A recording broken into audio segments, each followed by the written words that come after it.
A gente ouve falar muito sobre leis físicas, né? Tipo, a lei da gravidade. É algo que simplesmente é.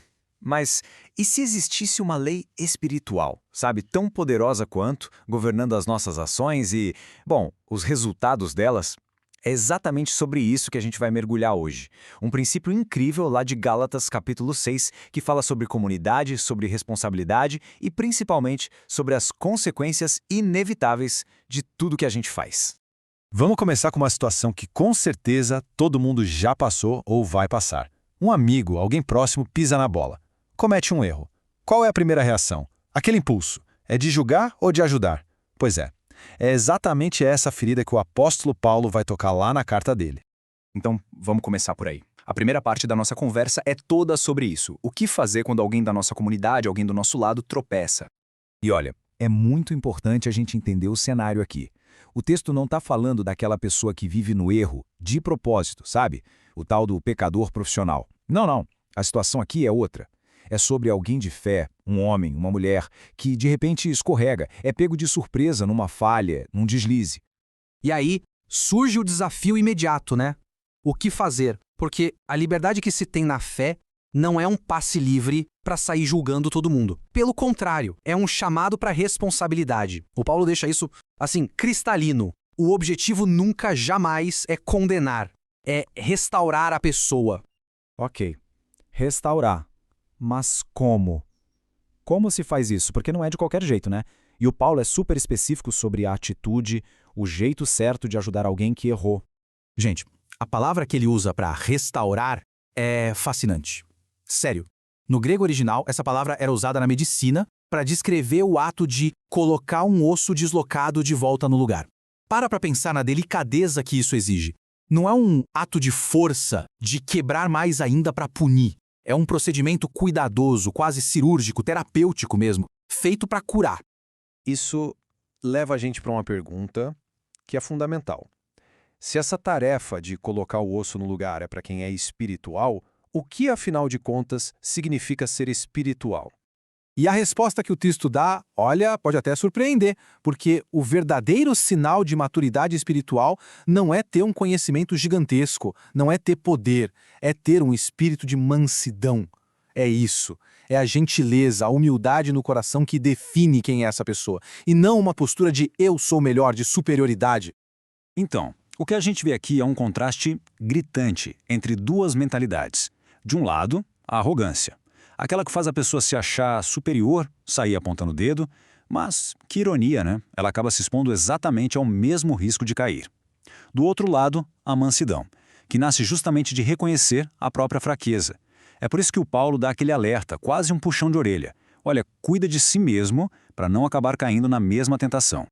E essa ideia de restaurar uma pessoa, de ajudar quem caiu, ela não para por aí.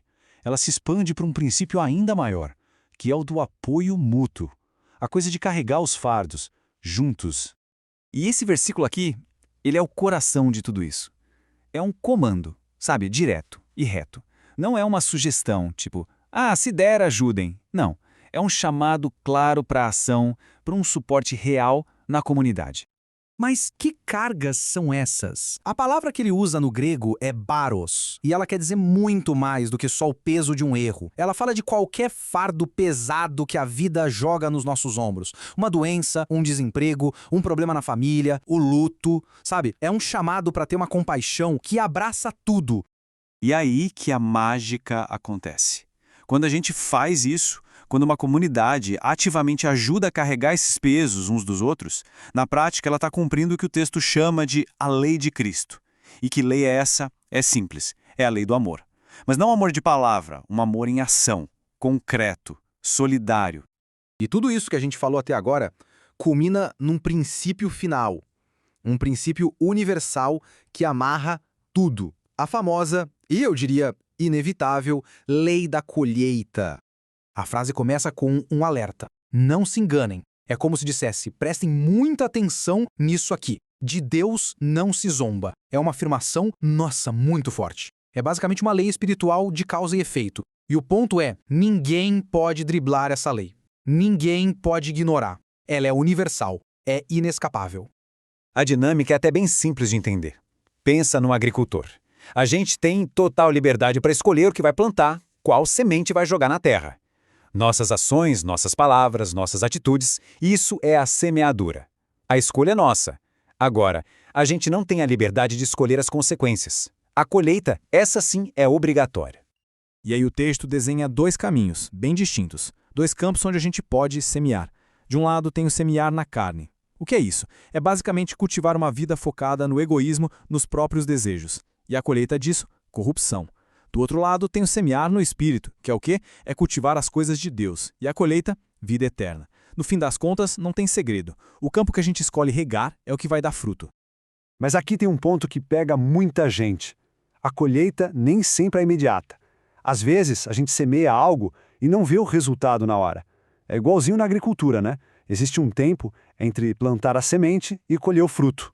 Mas, e esse mais importante, essa demora não cancela a colheita. Pode demorar, mas ela vem. Seja boa ou seja má, ela certamente virá. E é por isso que a gente volta para esse princípio, essa frase que é o centro de tudo. Aquilo que se semeia, isso também se colherá. E isso vale para tudo, gente. Para como a gente trata as pessoas, para como a gente vive a nossa vida, para as pequenas escolhas que a gente faz todo santo dia. É uma verdade, assim, fundamental da jornada. E com isso, a nossa análise chega ao fim. Mas deixo uma pergunta no ar, uma reflexão que é inevitável. Olhando para hoje, para o agora, que tipo de semente está sendo plantada? Nas atitudes, nas palavras, nos pensamentos, o que está sendo semeado hoje? Porque no fim das contas, é exatamente essa a colheita que o futuro vai trazer. Você é professor da EBD? Venha ser membro do canal Descomplicando a Teologia. Toda semana os membros recebem subsídios teológicos, slides, explicação por escrito, dinâmica digitada, plano de aula, videochamada, leitura diária, atividade online e em PDF, mapa mental, grupo VIP, ideias para o encerramento do trimestre e apresentações, simulados, certificados, WhatsApp 73 98141 8544. Pastor Giovanni Santos.